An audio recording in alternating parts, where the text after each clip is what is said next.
That at the packing house is going to be what we're calling a tasting room that will provide a space for us to be able to celebrate everything that we're doing with Blue Oyster and the aquaculture industry and the Watermen of the Chesapeake, and a place to bring the community together. The oyster bar is going to be right here where the break is on the floor. Yeah, so the oyster bar is a big part of our vision there, because when they visit there, we want them to feel like they're walking back into 1885, into what the industry used to be, and to be able to celebrate the oyster there and learn about the history of the bay and celebrate the watermen that are part of it and now are part of the solution to bringing the oyster back. So that building, when you walk in there, that's really the focus of that, is you're walking back in time and to see a new future for the bay and for this community. And utilizing and maximizing the space is what we've been talking about, is how the flow of oysters comes from out of this room through the Cambridge in a lot of ways was built on the oyster industry. So that's when we were harvesting 20 million bushels of oysters annually just in the bay.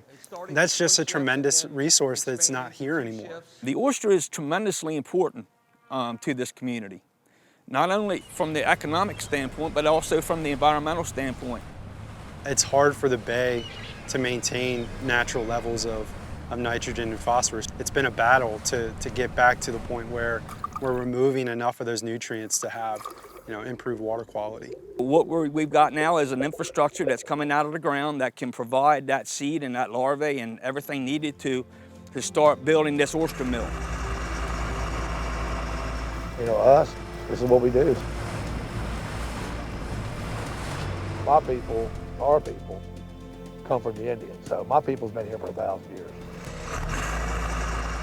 So we've been here a long time. So that's Watermen, right? That's Watermen. That's all we've ever done. That's all we've ever done. Don't miss it, Joe!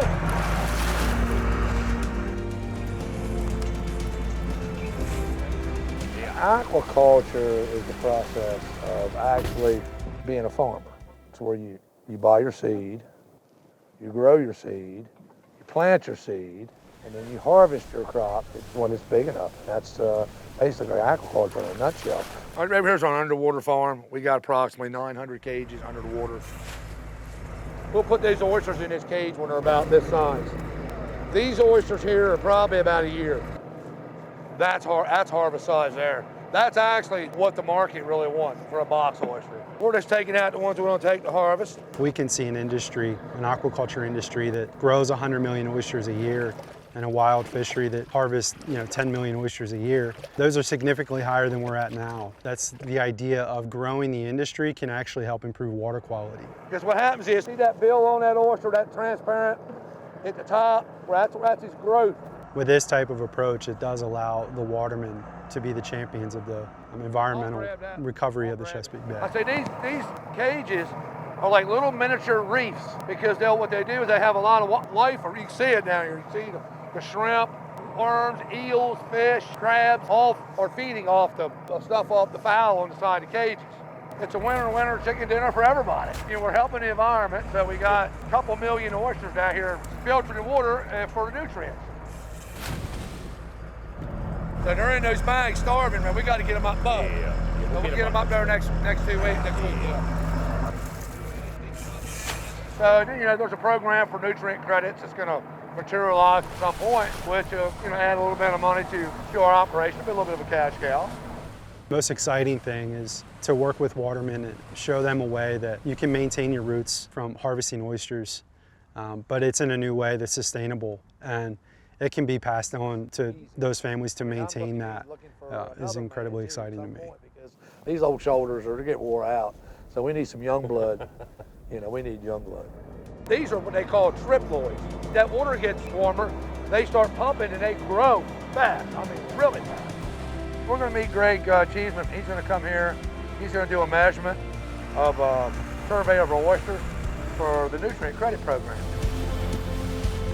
We're using the new nutrient credit trading markets to help kind of incentivize oyster production while providing additional capital that'll be infused back into the industry. We're putting hundreds of people back into not just farming the oyster, but the processing as well. by us bringing that back, we're bringing back those jobs that were once here that aren't here anymore. So I'm super stoked about this space out here. It's really going to be a great addition to our oyster bar. Yeah, it's a tremendous amount of potential.